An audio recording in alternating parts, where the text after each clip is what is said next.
Good morning, and today we are finishing our journey through Genesis.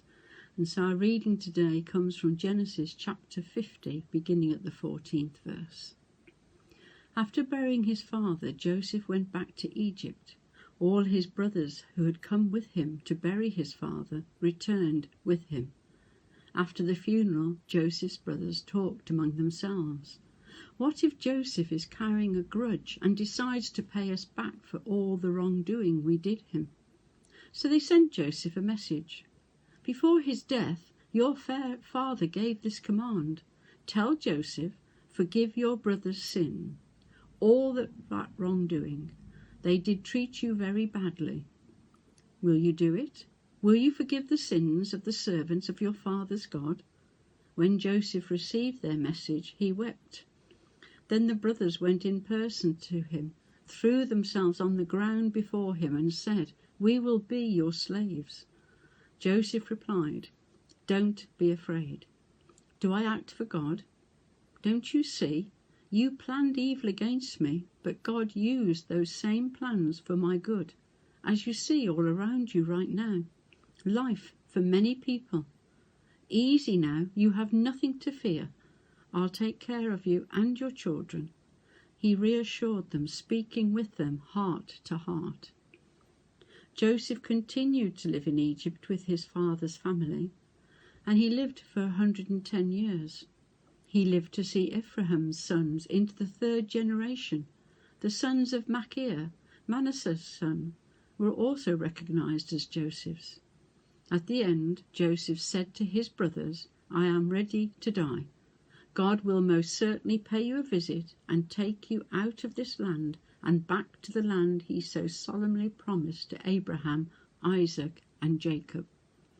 Then Joseph made the sons of Israel promise under oath, when God makes his visitation, make sure you take my bones with you as you leave here.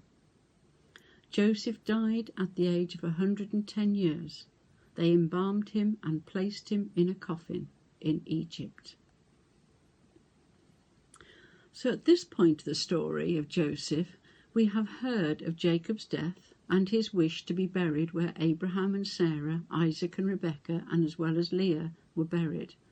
A common wish even today. Many funerals, I take it, is important to the family that their loved ones are buried together. So it is not surprising that this was Jacob's wish also, to be returned where his family's roots were. And in the first 14 verses of this chapter, we learn of the days of mourning, Pharaoh allowing Joseph to take his father's body to be buried with his brothers and family. Joseph was also accompanied by the dignitaries of the court of Pharaoh and of Egypt, showing how important he had become to Pharaoh, rather different to the many times in his life. And in verse 14 we are told that they all returned to Egypt after the burial ceremony. And so we come to the final part of Genesis and the story of Joseph, and immediately we are told that his brothers are still fearful of the power he has in Egypt. His dreams came true, and his brothers needed to know that they would be safe. So they told him that their father wished Joseph to forgive them for the many things that they had done in the past. But I think Jacob may have already told Joseph that many times. Why? Because most parents want their children and families to live in peace and harmony, to forgive and to be forgiven. And we have in God the perfect example of love and forgiveness. But they were feeling guilty.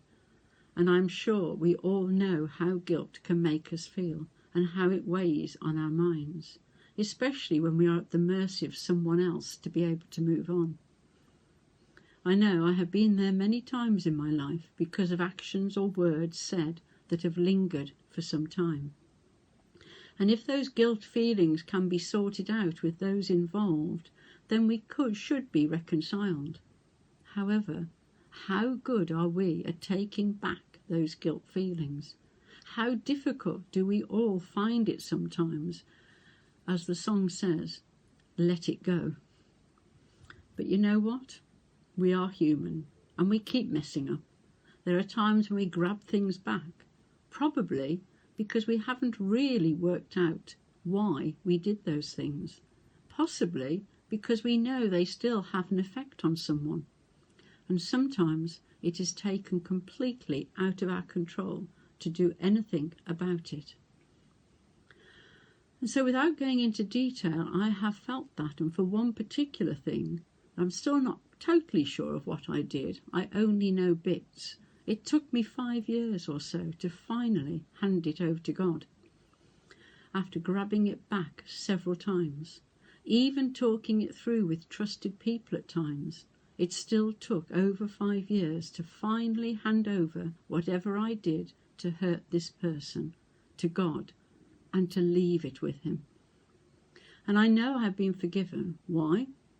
Because I finally accepted God's forgiveness, and I was able to forgive myself for the hurt I had caused. And even if something is done unintentionally, that actually isn't the point. We've said it as a child. We've heard children saying it, and we still as adults say it. I didn't do it on purpose, as if that makes it magically better. And we may not intentionally hurt people, but the point is that we need to accept the responsibility that we have caused that hurt. We have to accept the hurt that we caused.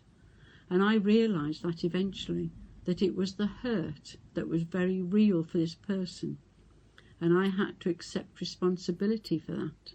And only then could I finally accept God's forgiveness. And I think it's the same for Joseph's brothers. They had to accept they had hurt Joseph. It's the same for many people today. Acceptance for wrongdoing and the hurt it has caused, regardless of the original intention. Joseph's brothers had held on to this guilt for so long, they really had no idea of how to make it go away, which is what they needed, and we all need at times. But it has to go away in a proper manner. It has to be forgiven within yourselves, and that can be extremely difficult at times, to forgive your own self. Jesus tells us again and again, "Come to me who are heavy laden, and I will give you rest." We are also told that we have to forgive others as we have been forgiven. We say it every time we say the Lord's Prayer. We are told not to judge others. That's for God. And we are told to forgive 70 times 7. In other words, always. There is no limit to forgiveness. But it has to be true forgiveness. Not just words or even actions. It has to come from the heart. And our asking for forgiveness from God has to come from the heart. No deals, no excuses. Just simple, true forgiveness and a willingness to hand it over to God to deal with.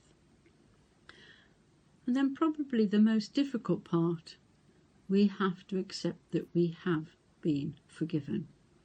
And that is what Joseph told his brothers. He had forgiven them, and they needed to know and accept it.